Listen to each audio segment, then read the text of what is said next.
how can we use two y-axes on a plot in R? You can, but it's not very easy to do. So I'm going to make a data frame, some data that I can plot. Oh, here we are. So it's this. I have time points and I have two measurements. And the first measurements and the second measurements, I want to put them on the same plot. So I need two y-axes. So time will come on the x-axis, this will come on the first y-axis, and this will come on the other y-axis. You can do it using a scale. That's already good news. So a scale for the y-axis, of course. You want two y-axes.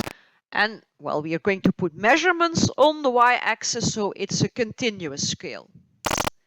You have to use this argument. I haven't mentioned it before, but there are extra arguments that you can set for these scales, and one of them is this. And this will create a secondary axis, so a second y-axis.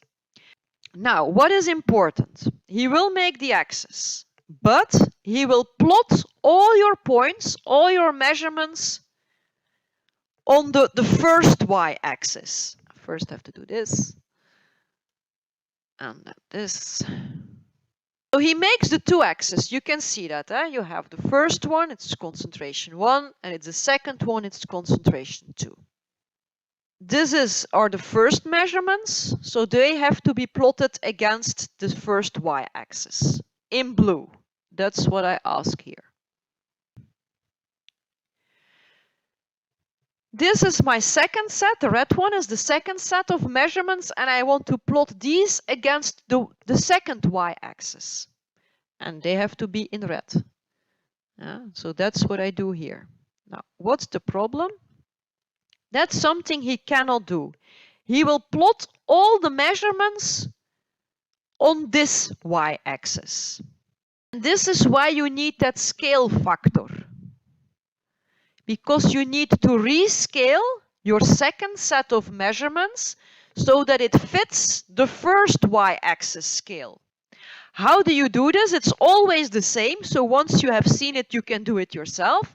You have to divide the highest value from your first set, so from this y-axis, by the highest value, the maximum, remember, of the second set of measurements. Then you have a factor, a number that you can multiply all your values with, and then they will be rescaled to this axis.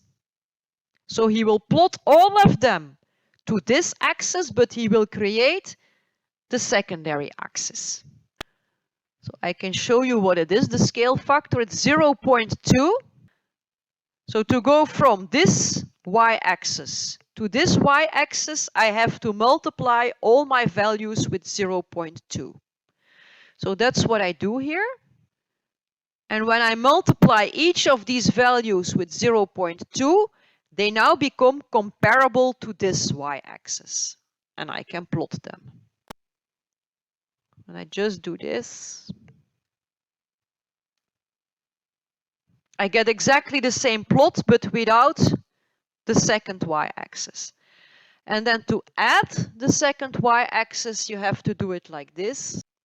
And then you can give a name for the second axis with the typical arguments that you know, so it's the name argument. So the whole thing will create two y-axes. So the only difficult thing here is to calculate the scale factor.